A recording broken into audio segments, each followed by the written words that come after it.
Hello everyone, study tube the learner choice में आपका स्वागत है। आपका प्रश्न ये था कि बीएड सेमेस्टर एग्जाम में हम अच्छे नंबर कैसे लाएं। How to get good marks in B Ed semester examination. जो बीएड की सेमेस्टर परीक्षा होती है उसमें हम अच्छे नंबर कैसे लाएं, आज हम इसी पे बात करेंगे। आगे बढ़ते हैं, देखते हैं इसके बारे में कुछ। किसी भी एग्ज़ाम में अच्छे नंबर लाने के लिए हमें एग्ज़ाम में अच्छा लिखना होता है। ठीक है, अच्छा लिखने के लिए हमें अच्छे से पढ़ाई करनी पड़ती है। अच्छी पढ़ाई करने के लिए कुछ निम्न बातों को हमें ध्यान में रखना होता है, जो मैं आगे आपको दिखाने वाला हूँ, बताने वाला हूँ। आप अगर इन बातों को ध्यान में रखते हैं तो आप अच्छा नंबर स्कोर कर सकते हैं अपने सेमेस्टर एग्ज़ाम में। मैं ख़ासतौर से उस एग्ज़ाम की बात कर रहा हूँ जिसमें हमें अधिक लिखना पड़ता है, लाइक बीए सेमेस्टर एग्ज़ाम हो गया, बीएड वार्षिक एग्ज़ाम हो गया, ठीक है, बीए एग्ज़ाम हो गया। ऐसे जो हमारे रिटन एग्ज़ाम होते हैं जिसमें हमें अधिक लिखने की ज़रूरत होती है, उसकी बातें मैं कर रहा हूँ। आइए देखते हैं कौन कौन सी बातें हैं जो कि हमें ध्यान में रखनी चाहिए। जो पहला पॉइंट है ये सबके लिए कॉमन है। आप किसी भी एग्ज़ाम की तैयारी कर रहे हों या किसी भी एग्ज़ाम की प्रिपरेशन कर रहे हो, ये सबके लिए कॉमन है, ये सब में लागू होता है। तो आपके पास कम से कम 4 से 5 साल का प्रीवियस ईयर पेपर होना चाहिए। 4 से 5 साल का प्रीवियस यानी पिछले साल का पेपर आपके पास होना चाहिए। अगर आप 4 से 5 साल का प्रीवियस ईयर पेपर देख लेते हैं तो आपकी जो प्रश्न है काफ़ी मिलते हैं इससे। प्रीवियस ईयर के क्वेश्चन रिपीट होते रहते हैं। किसी भी एग्ज़ाम में प्रीवियस ईयर के कुछ क्वेश्चंस रिपीट होते हैं, कभी कभी तो 50% तक क्वेश्चन रिपीट हो जाते हैं प्रीवियस ईयर से। तो जिससे कि हमें इस बात की फ़ायदा होती है कि हमें क्वेश्चंस ज़्यादा नहीं ढूंढने पड़ते। ठीक है, तो दूसरी बात आती है प्रॉपर बुक या नोट्स। आप जो भी नोट्स तैयार किए हैं या नोट्स आपके पास है या बुक्स जो अभी आपने परचेज किया है वो प्रॉपर होना चाहिए, यानी कि सिलेबस बेस्ड होना चाहिए, आपके सिलेबस पे आधारित होना चाहिए। ऐसा नहीं कि आप कोई बुक खरीद लिए, वो आधा उसमें मिलता है आधा नहीं मिलता है, लेकिन आप बुक को पूरा पढ़ रहे हैं। तो ऐसी स्थिति में क्या होगा कि आपका टाइम ज़्यादा लग जाएगा। हाँ, जानकारी के लिए तो वो ठीक है, लेकिन प्रॉपर हमें एग्ज़ाम देने के लिए प्रॉपर नोट्स और प्रॉपर बुक्स होने चाहिए हमारे पास। मैं बीएड फर्स्ट सेमेस्टर के लिए कुछ बुक्स आपको मैं दिखा देता हूँ जो मैंने यूज किया था, खासतौर से महात्मा गांधी काशी विद्यापीठ के लिए। आप स्क्रीन पे देख सकते हैं, ये बुक बीएड फर्स्ट सेमेस्टर विद्यार्थियों के लिए, महात्मा गांधी काशी विद्यापीठ के लिए। पहला पेपर है शिक्षा का समाजशास्त्री एवं दार्शनिक आधारगत परिप्रेक्ष्य। ठीक है, आपको दूसरा पेपर भी दिखा देता हूँ मैं। देखिए, दूसरा पेपर है ज्ञान एवं पाठ्यक्रम यानी नॉलेज एंड करिकुलम। ये आप यहाँ पे देख सकते हैं, ये ठाकुर पब्लिकेशन का है। ठीक है, ये जो बुक्स हैं ठाकुर पब्लिकेशन के हैं। इसमें अच्छा खासा मैटर मिल जाता है हमारे एग्जाम से रिलेटेड। तीसरा बुक है शिक्षण अधिगम एवं विकास के मनोविज्ञान का परिप्रेक्ष्य। ठीक है, ये तीसरा पेपर है आपका BEd first semester Mahatma Gandhi Kashi विद्यापीठ के लिए। ये चौथा पेपर आपको दिखा देते हैं। ये चौथा पेपर है आपका शैक्षिक प्रौद्योगिकी एवं कंप्यूटर सह अनुदेशन। ये बीएड फर्स्ट सेमेस्टर विद्यार्थियों के लिए चौथा पेपर है महात्मा गांधी काशी विद्यापीठ यूनिवर्सिटी के लिए या इससे संबंधित जो भी विद्यालय हैं उनके लिए। आइए हम आगे बढ़ते हैं और आगे के पॉइंट्स को देखते हैं। पहले पॉइंट में मैं आपको ये बता देना चाहता हूँ कि मैंने आई बटन पे प्रीवियस ईयर पेपर्स के वीडियो का लिंक दे रखा हूँ। मैंने महात्मा गांधी काशी विद्यापीठ की 4 से 5 साल की चारों पेपर का वीडियो बना रखा है, वो आपको लिंक मिल जाएगा आई बटन पे, आप वहाँ से जा कर के पेपर देख सकते हैं। आइए हम आगे बढ़ते हैं और तीसरे पॉइंट पे चलते हैं, राइटिंग स्किल। आप एग्जामिनेशन में जो भी लिख रहे हैं उसमें आपका राइटिंग स्किल बहुत ही मायने रखता है। ठीक है, कि हम कैसा लिखें, कैसे लिखें, क्या स्पीड हो। ठीक है, सबसे पहली बात आती है राइटिंग स्किल में स्पीड की। आपकी स्पीड मेंटेन होनी चाहिए, क्योंकि आप जानते हैं कि हमें बीएड या बीए में कितने पेजेस लिखने पड़ते हैं एग्जाम में। दूसरी बात आती है हेडिंग। आप प्रॉपर हेडिंग दें, उसको बोल्ड करके लिखें, यानी कि बोल्ड करने का उसको मोटे पेन से लिखें, काले पेन से लिखने का प्रयास करें अधिक से अधिक। ठीक है।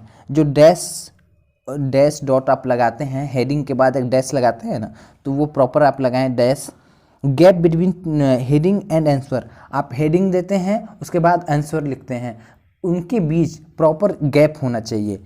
ठीक है, जो हेडिंग लिखते हैं उसके बाद आंसर लिखते हैं, डिस्क्राइब करते हैं आंसर को, उसके बीच प्रॉपर गैप होनी चाहिए।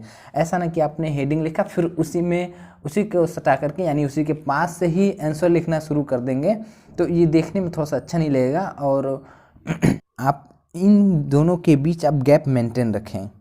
चौथी बात है कंसंट्रेशन। ठीक है, आप क्या करें, एग्ज़ाम हॉल में जाने के बाद आप अपने माइंड को कंसंट्रेट करें। ठीक है, कंसंट्रेशन नहीं करेंगे तो आप पेपर अच्छे से नहीं लिख पाएंगे। ठीक है, रीड क्वेश्चंस केयरफुली, आप कंसंट्रेशन कीजिए अपने पेपर पे, क्वेश्चन को ध्यान से पढ़िए, ध्यान से पढ़ने के बाद उसका उत्तर आप सही तरह से दीजिए। टाइम मैनेजमेंट, ये बहुत ही महत्वपूर्ण पॉइंट है। टाइम मैनेजमेंट, आप किसी भी एग्ज़ाम की तैयारी कर रहे हो या कोई भी एग्ज़ाम देने जा रहे हो, उसमें टाइम मैनेजमेंट का अहम रोल होता है। ठीक है, तो हमें कौन सा क्वेश्चन पे कितना टाइम देना चाहिए, कितने पेज लिखने चाहिए, सब ये टाइम मैनेजमेंट आपको करना होता है। ठीक है, तो देखिए इसमें होता क्या है बीएड में कि लॉन्ग क्वेश्चंस के लिए कम से कम आप 4 से 5 पेज लिखें, उससे ज़्यादा नहीं। हमको जहाँ तक लगता है कि 4 पेज में आपका 500 वर्ड आ जाएगा। ठीक, शॉर्ट क्वेश्चंस के लिए 1 से 2 पेज लिखें। 1 से 2 पेज में आपके जितने वर्ड की रिक्वायरमेंट ज़रूरत होती है उतना आ जाता है, तो आपको ज़्यादा लिखने की ज़रूरत नहीं है। कभी कभी बच्चे क्या करते हैं कि जो लॉन्ग टाइप का क्वेश्चन है ये 4 से 5 पेज न लिख करके 6 पेज तक लिख देते हैं। होता क्या है, उनको लास्ट में जाते जाते टाइम कम पड़ जाता है तो क्वेश्चन छूट जाते हैं, वो पूरे क्वेश्चन को अटेम्प्ट ही नहीं कर पाते हैं, तो उनको नंबर नहीं मिल पाता है ठीक से। ठीक, तो आप इस बात का, टाइम मैनेजमेंट का बहुत ही ध्यान रखना पड़ेगा आपको। आइए आगे बढ़ते हैं। छठा पॉइंट है डेफिनेशन एंड कोटेशन। आप जो भी डेफिनेशन एंड कोटेशन लिख रहे हैं वो प्रॉपर लिखे, कम से कम 3 से 5 कोटेशन या डेफिनेशन लिखे। जो थिंकर्स होते हैं या जो मनोवैज्ञानिक होते हैं, ठीक है, उनका आप कम से कम 3 से 5 डेफिनेशन एंड कोटेशन लिखें। ठीक है, जब तक आप 3 से 5 डेफिनेशन एंड कोटेशन लिखते हैं तो वो आपके लिए अच्छा होगा, इसमें आप अच्छा नंबर स्कोर कर पाएंगे। ठीक है, तो आप किसी भी एग्ज़ाम में अगर रिटन एग्ज़ाम दे रहे हैं, लिखित एग्ज़ाम दे रहे हैं, डेफिनेशन एंड कोटेशन महत्वपूर्ण होता है। ठीक है, इस पे आपको जज करता है एग्जामिनर। 7वां पॉइंट है स्मार्ट चार्ट। अगर एग्ज़ाम में आपको स्मार्ट चार्ट बनाने के लिए आता है तो अवश्य बनाएं, इसको छोड़े नहीं। ठीक है, इससे क्या होता है कि वो अट्रैक्ट करता है एग्जामिनर को देखने के लिए, चेक करने के लिए। ठीक है, तो ये आपके लिए प्लस पॉइंट होगा। Draw a smart chart to define answer. Short में आंसर को डिफाइन करने के लिए हम स्मार्ट चार्ट बना देते हैं, उसके बाद हम थोड़ा सा उसका डिस्क्रिप्शन लिख देते हैं। ठीक है, तो आगे का पॉइंट है आपका 8वां, कंटेंट। ठीक है, आपका ये कंटेंट बड़ा ही महत्वपूर्ण होता है। ठीक है, कभी कभी बच्चे क्या करते हैं कि कुछ भी लिख कर चले आते हैं, उनको सोचते हैं पेज हम भर देते हैं, यानी कि पेज को फुल कर देते हैं, तो फिलअप कर देते हैं तो हमको अच्छे नंबर मिल जाएंगे। तो ऐसी बात नहीं होती है। ठीक है, ऐसी बात नहीं होती है कि आप 5 से 6 पेज लिख दिए, उसमें इधर उधर की कोई भी बातें लिख दिए तो आपको अच्छे नंबर मिल जाएंगे, ऐसी बात नहीं है। आप जो भी लिखें प्रॉपर कंटेंट लिखें।